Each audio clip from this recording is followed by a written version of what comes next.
Hello and welcome back to No Reservations, my guide to restaurant profitability. And this is episode 53, titled Controlling Costs When Volume Increases. As a matter of fact, I gave a speech on this just 2 days ago at the Women in Hospitality Conference in Northampton. Was lovely, and I was lucky enough to be the keynote speaker, which honestly, my topic wasn't even on this. My topic was on pivot to prosperity is what they asked me to speak on, which is sort of, or is my journey from being in the restaurant world, former restaurateur and all those things, to what I do now, bookkeeper to accountant to consultant, author, blah, blah, blah. So that's what my talk was on. But throughout it, I could not help but mention why I went down the path that I did after being a restaurant owner.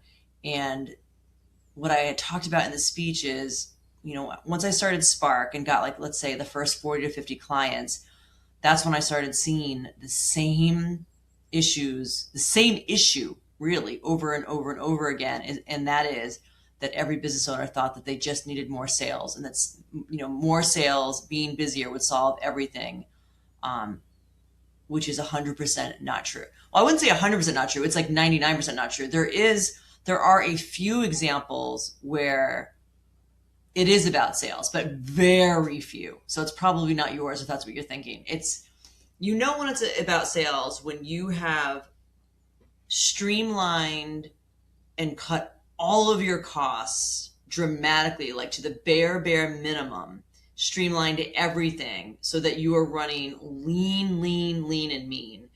And then you just need enough sales to cover. And if those sales aren't enough, even though there's no way you could possibly run any leaner, that's when it is about sales. And that's a whole other conversation, because if you're not making the sales, but you are truly running as lean as possible, that's when you know you're in trouble. And there are ways to navigate through that, but that's separate. But this episode, controlling costs when volume increases, is about keeping your margins healthy, because it's so easy that when you do, run into that heyday, like maybe it's summertime for you, maybe it's when you can open that patio, or maybe it's New Year's Eve or Valentine's Day, or just another day that happens to be busy. When all that money is flooding your account, usually that's when all of the expenses also rise up to the top, and then you don't feel the margin. You're not getting the profit that you should be getting, because you're spending all that extra money because you feel like, now I can buy the new oven, or now I can get the new uniforms, now I can get the place painted. But really, that might have been your margin. So, if your restaurant is busy right now, but your bank account is not reflecting that busyness, meaning the balance isn't going up, that's when we need to talk. Because a lot of restaurant owners assume that when sales go up, the profit is going to naturally follow. But that is not always what happens. As a matter of fact, it usually doesn't. So today I want to walk through what actually happens when volume increases and how to stay in control of your costs as things get busier.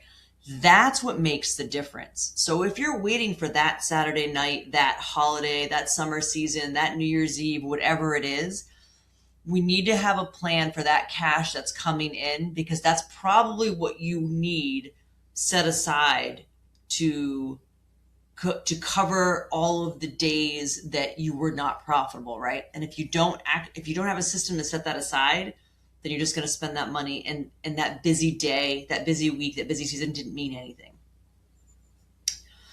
So let's get right into it. The real problem. When volume increases, sometimes you're just scaling stress. The pressure increases with it. So your team moves a lot faster. Everybody's got a hop, skip, and a jump in their step. You make decisions quickly or on the fly.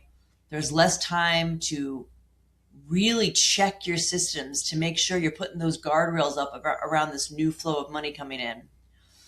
And when you don't do all those things, when you're not really locked in to making sure you're controlling this money coming in to use it the way you probably do intend to be used, this is where we see costs really start to drift and things go off the rails.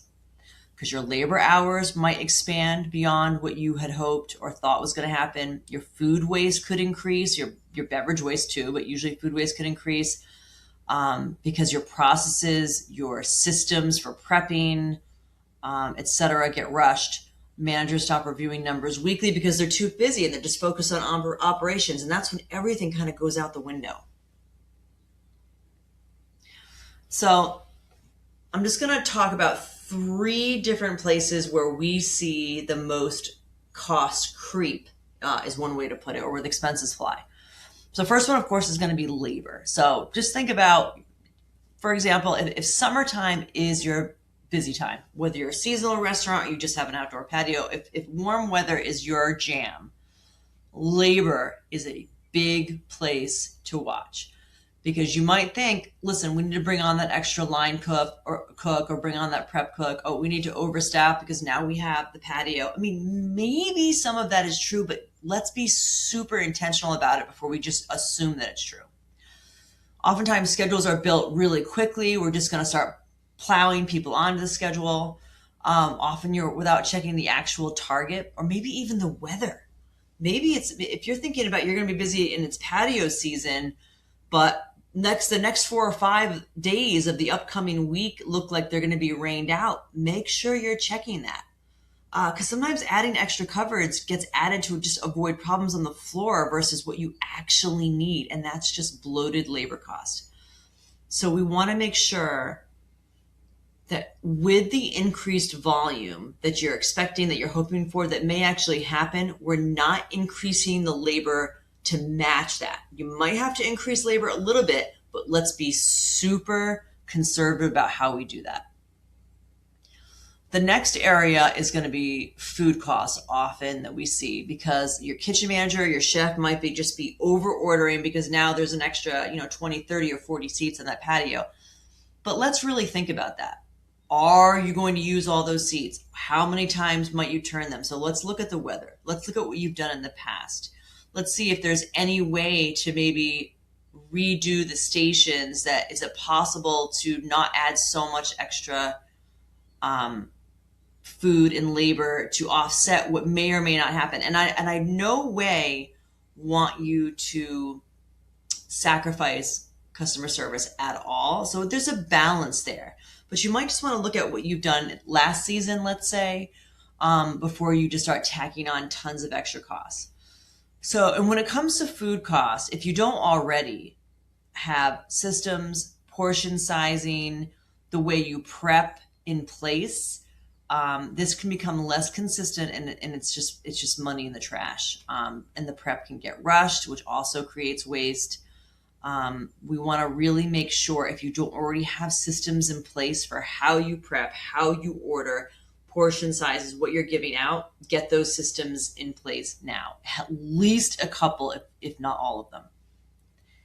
And then there's the operational discipline. We want to make sure we maintain tight operations. Inventory can get delayed. Inventory is always important, but it's incredibly important now because you're probably spending more money than ever because presumably more money is coming in. Ordering is not adjusted as frequently as it should be. Weekly financial check-ins get skipped. You want to make sure you're doing all the things that keep those guardrails up around your business. And none of these are major decisions on their own, but together they create pressure on your margins.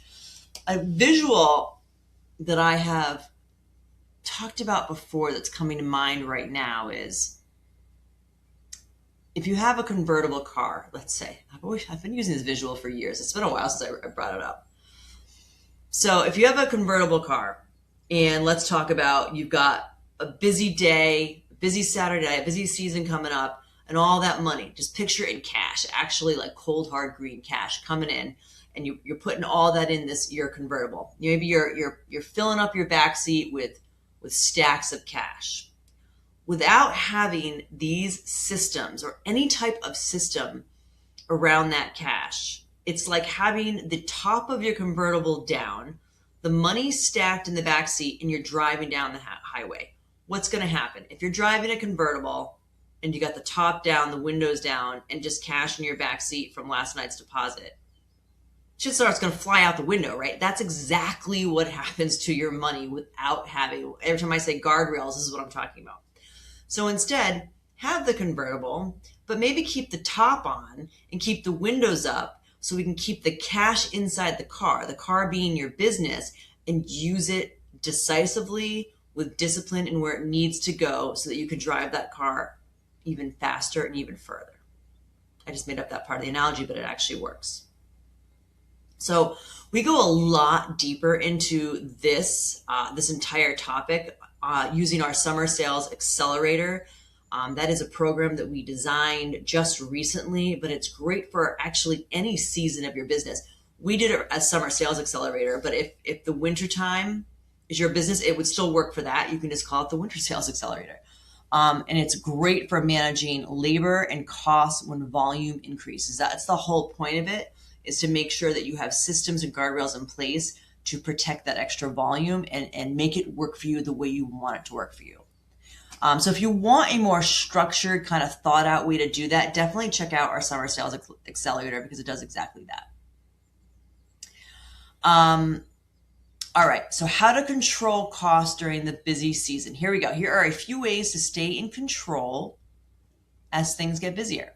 First, set your labor targets ahead of time, not when you're in the mix of it, ahead of time. Know your percentages before your rush starts and build your schedules around those numbers in mind. It's like creating your own budget. If you're going to say, all right, it's summer season, the weather looks good, let's plan on having the patio open and count on maybe one turn on these days, which would mean this much extra in volume. Okay, so if you're thinking, all right, I'm going to do another $3,000 in sales this week. Okay, then 30% of $3,000 is $900. That's your budget to add labor. Something like that. Okay, that's just giving you an idea, but without having some type of system in place, like kind of the one I just described, you might have just added another $1,500 of labor without even realizing that you did it. So let's get some targets in mind there. Second, review your menu execution. So at this point, if you're coming off, maybe a quieter, slower, cold weather season, and it was okay to have some complex dishes on your menu that might take extra time, you might want to revisit that. You might want to plan ahead for saying, all right, it's a good time to actually maybe redo or edit the menu anyway, because it's a new season, and lots of restaurants do seasonal menu changes. And if you don't, you certainly can, but let's make things simpler. Make sure your team can handle the volume with consistency. So this is a great time to make a menu where perhaps a lot of the prep is more than half the battle and can be done in advance. So therefore, when your line cooks, your chef are executing, it's just like, I'm picturing like a line, like it's just a super easy way to execute. So you want to keep that in mind when we talk about your menu before you get busy. You don't want to have crazy complex dishes on the menu if all of a sudden you're going to, add 25% to your volume or double your seating, etc. So simplify. That doesn't mean lower your standards. It just means simplify. Sometimes that's actually increasing your standards, probably most of the time. Simplicity can be hard, but it's gonna be worthwhile. Third, maintain a weekly financial check-in. That's how we kind of touch base and make sure that everything we're doing is on track. So even during your busy weeks, you just want to take time to make sure you're reviewing your labor costs. Did you hit it? Should you keep doing more of the same, or do you need to kind of refocus on that for a little bit to make sure that it stays in line? Food cost trends. We want to watch our food and beverage costs during this time. Also, and I know I'm talking about summer a lot, and you could do this for any season, but when I'm thinking about summer, and I've said this a couple times on earlier episodes, sangria is a big one in the summer. If you need to or want to, let's say, lower your beverage costs, offering pitcher drinks, whether it's with alcohol or non-alcohol, sometimes it's just a fun, beautiful thing to have on the table, which is a glass pitcher, or it could be an acrylic pitcher if you don't want to use glass, and some fun glasses. You could charge a lot just because of the aesthetic alone, and people will love it. They might even come back for it because it's just fun to share a picture of something pretty, and you could make some really good money off that. And then you also always want to check your cash flow. Labor target, food cost trends, cash flow. If you are already doing profit first restaurants in your business, this is automatically built in, so you'll know immediately. If you are not running my cash management system in your business, then find another way to track these things. This can be quick. It can be super quick if you develop a system for it. And if you're doing profit first restaurants, it already is happening, so you don't have to do anything. Just keep maintaining it and watch it work. But this needs to happen regularly. Connecting the dots. So in episode 51, we covered cost leaks specifically. So if you want to talk or dive more into that, listen to episode 51. That was 2 episodes ago. Last episode was 52. We covered menu profitability, getting really specific just about designing a profitable menu. So listen to that one if you haven't already, if you want to dive deeper into your menu.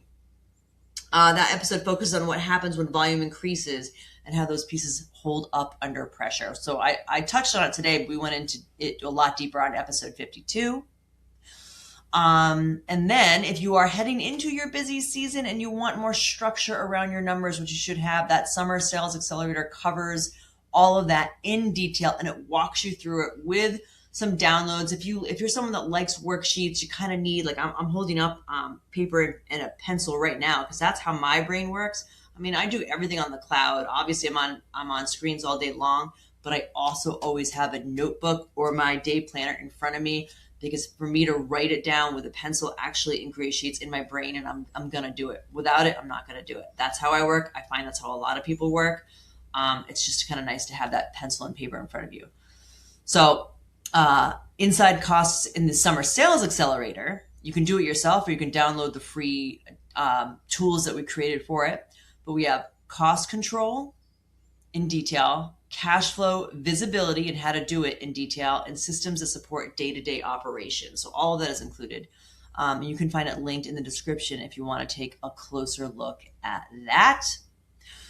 Okay, so finally, I'm right on target. 17 minutes in, this is perfect. If you are a restaurant owner looking to optimize your restaurant and stay on top of your numbers, make sure that you are subscribed, please. We would love it. And I'm getting so much great feedback on this, so please subscribe. We release new episodes every single month. And if you can find me on social as well, I also share some other practical strategies. Sometimes I come up with them on the fly, and I'll do a reel on it, which might later end up in a podcast.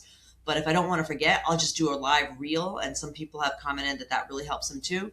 So check us out on Instagram, which is the Kasey Anton or Spark Business Consulting. I share across both. And that's also for some behind the scenes insights of some of us and some of the restaurants that we work with.